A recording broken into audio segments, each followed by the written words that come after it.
नमस्कार. श्री स्वामी समर्थ. उद्या आहे अत्यंत पुण्यदायी आणि शुभ अशी पद्मनी एकादशी म्हणजेच कमला एकादशी. अधिक मासामध्ये येणारी ही एकादशी खूप खास आणि दुर्मिळ मानली जाते.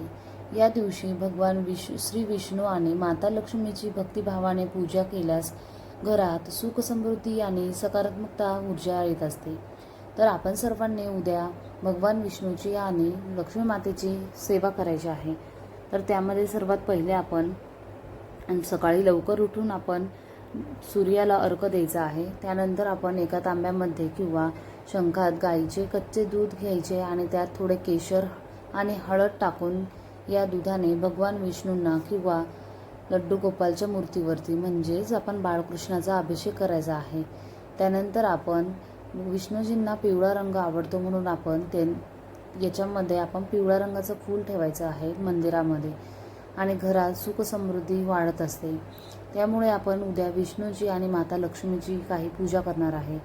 तर संध्याकाळी आपण माता लक्ष्मीला गाईच्या दुधात बनवलेली तांदळाची किंवा मखाण्याची खीर आपण अर्पण करायची आहे आणि गुलाबाचं फूल ठेवायचं आहे आणि माता लक्ष्मीचा मंत्र म्हणायचा. संध्याकाळच्या वेळेस आपल्याला तुळशीला गाईचा तुपाचा दिवा लावायचा आहे आणि नमस्कार करायचा आहे.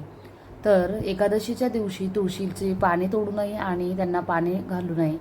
तर ही आदल्या दिवशी आपण पाने तोडून ठेवायचे आहे आणि तुळशीशिवाय विष्णूंची पूजा ही पूर्ण होत नसते, म्हणून तुळशीचं पान आवर्जून आपण अर्पण करत असतो. तर या अधिक मासामध्ये सर्वात श्रेष्ठ ही विष्णू आणि माता लक्ष्मीची पूजा आहे.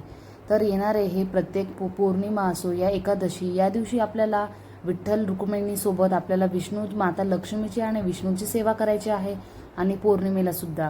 तर अशाच पद्धतीने आपण काही उपायसुद्धा या दिवशी करणार असतो. तर आपल्याला कशाचं पठण करायचं आहे ते पण आपण बघणार आहोत. तर रात्री 12 वाजता स्वच्छ कपडे घालून आपण पूर्व किंवा उत्तर दिशेला तोंड करून बसायचं आहे आणि समोर गाईच्या तुपाचा दिवा लावायचा आहे आणि कनकधारा स्तोत्र किंवा श्रीसूक्त याचे 3 वेळा पठण करायचं आहे.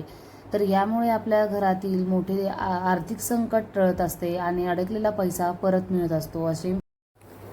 आणि रात्री ठीक 12 वाजता शक्य असल्यास आपण ह्या गोष्टी करायच्या आहे. तर घराच्या मुख्य दरवाजाच्या उजव्या बाजूला बाहेरून आत येताना आणि डावीकडे तर गाईच्या तुपाचा एक अखंड दिवा लावायचा आहे. दिव्याची वात उत्तर दिशेला असावी. तर असे मानले जाते की एकादशीच्या रात्री माता लक्ष्मी पृथ्वीवर फिरते. ज्या घराचा उंबरठा प्रकाशित असतो तिथे ती स्थिर निवास करते.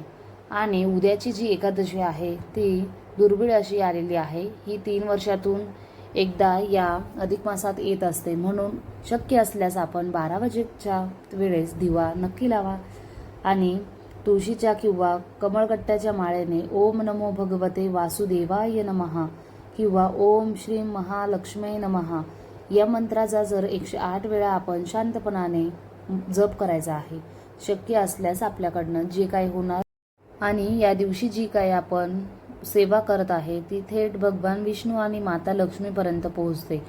जर तुमच्या घरात सतत पैशाची चणचण किंवा प्रगती थांबली असेल, तर काही अडथळे असतील, तर ही 12 वाजता कनकधारा स्तोत्राचा सुद्धा पाठ करायचा आहे आणि उद्या शक्य असल्यास उपवास पण करायचा आहे. म्हणजेच काही लोकांना उद्याचा उपवास हा असतोच, पण जे कोणी हा उपवास पकडत नसेल तर त्यांनी उद्याचा उपवास केल्यास अतिउत्तम. तर शक्य असल्यास तुम्ही उपवास करण्याचा प्रयत्न करा आणि ही भगवान विष्णूची आणि माता लक्ष्मीची सेवा करा आणि विठ्ठलाचरणी प्रार्थना करा. सुख समृद्धी ऐश्वर्य लाभ होते. तर व्हिडिओ आवडल्यास लाईक, शेअर, कमेंट करायला विसरू नका आणि चॅनलला नवीन असाल तर सबस्क्राईब नक्की करा. भेटूया नेक्स्ट व्हिडिओमध्ये. तोपर्यंत सर्वांना श्री स्वामी समर्थ. धन्यवाद.